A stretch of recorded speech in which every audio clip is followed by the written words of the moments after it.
ओम नमो भगवते वासुदेवाय। प्रिय भक्तों, आज हम आपको सुनाने जा रहे हैं जया एकादशी व्रत की पावन कथा।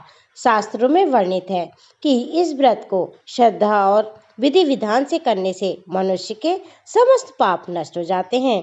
उसे भूत प्रेत, दुख दरिद्रता और भय से मुक्ति प्राप्त होती है।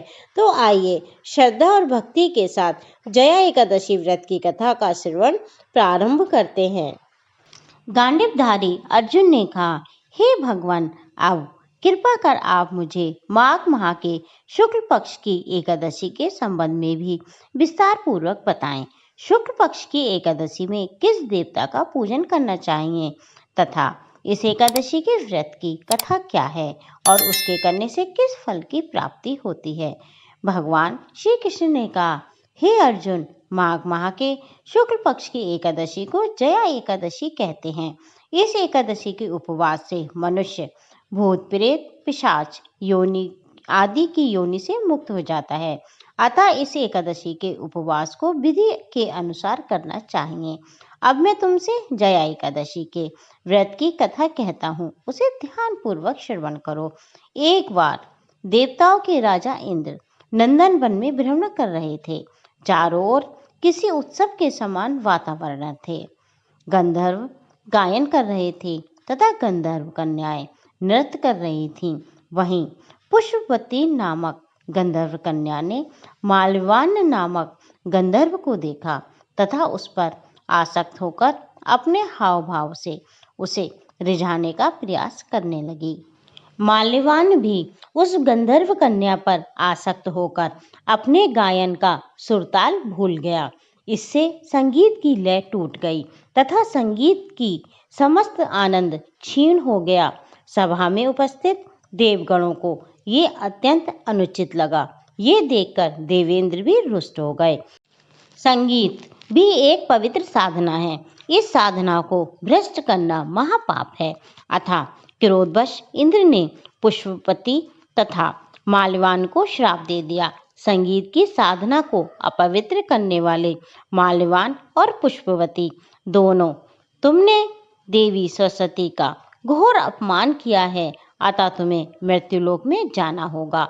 गुरुजनों की सभा में असमय एवं लज्जाजनक प्रदर्शन करके तुमने गुरुजनों का भी अपमान किया है, इसलिए इंद्रलोक में तुम्हारा रहना अब वर्जित है।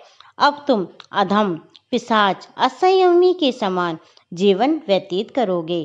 देवेंद्र का श्राप सुनकर वे दोनों अत्यंत दुखी हुए तथा हिमालय पर्वत पर पिशाच योनि में दुखपूर्वक जीवन यापन करने लगे। उन्हें गंध, रस, स्पर्श आदि का भी तनिक भी बोध नहीं था। वहीं उन्हें असहनीय दुख सहने पड़ रहे थे। रात दिन में उन्हें एक क्षण के लिए भी निद्रा नहीं आती थी। उस स्थान का वातावरण अत्यंत शीतल था, जिसके कारण उनके रोम खड़े हो जाते थे, हाथ पैर सुन्न पड़ जाते थे और दांत किटकिटाने लगते थे।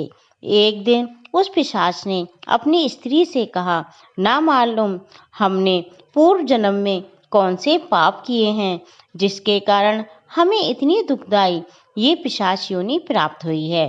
पिशाच योनि से नरक के दुख सहना अधिक उत्तम है। इसी प्रकार के अनेक विचारों को कहते हुए वे अपने दिन व्यतीत करने लगे।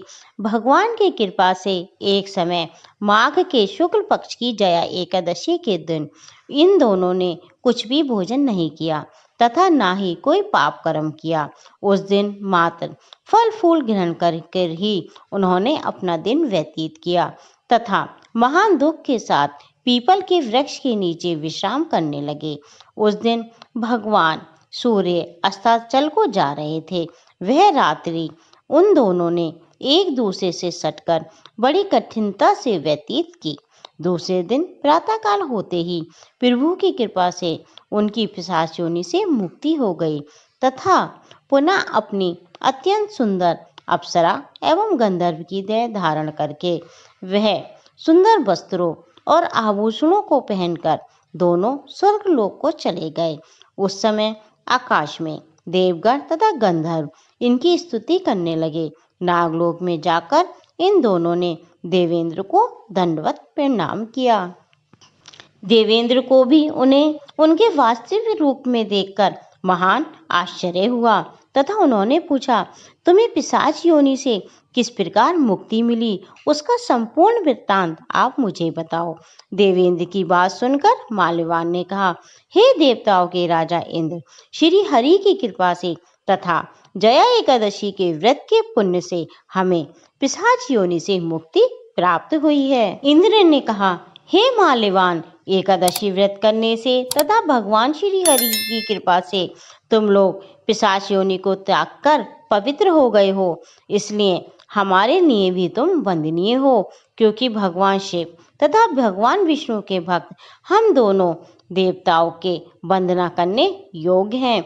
अतः आप दोनों धन्य हैं। अब आप प्रसन्नतापूर्वक देवलोक में निवास कर सकते हैं। हे अर्जुन, इस जया एकादशी के उपवास से कुयोनियों से सहज ही मुक्ति मिल जाती है।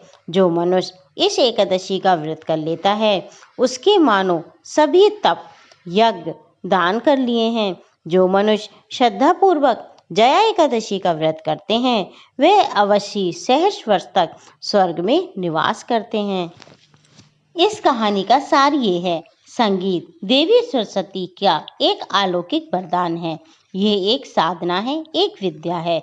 इसमें पवित्रता आवश्यक है। इसमें भी जिन सभा में अपने से बड़े गुरुजन आदि उपस्थित हो, वहाँ प्राणी को संयम एवं मर्यादा का पालन करना चाहिए, ताकि गुरुजनों का अपमान ना हो, उनका सम्मान बना रहे। गुरुजनों का अपमान करने वाला मनुष्य घोर नरक का गामी हो जाता है। प्रिय भक्तजनों, ये थी जया एकादशी व्रत कथा। जो इस प्रकार हे भक्तों, जया एकादशी व्रत के प्रभाव से घोर पाप भी नष्ट हो जाते हैं। भगवान विष्णु अपने भक्तों पर कृपा बरसाते हैं। जो भी भक्त श्रद्धा पूर्वक इस कथा को सुनता है, उसे जीवन में सुख शांति और समृद्धि और अंत में मोक्ष प्राप्त होता है। जय श्री विष्णु। अब हम करेंगे भगवान विष्णु की आरती।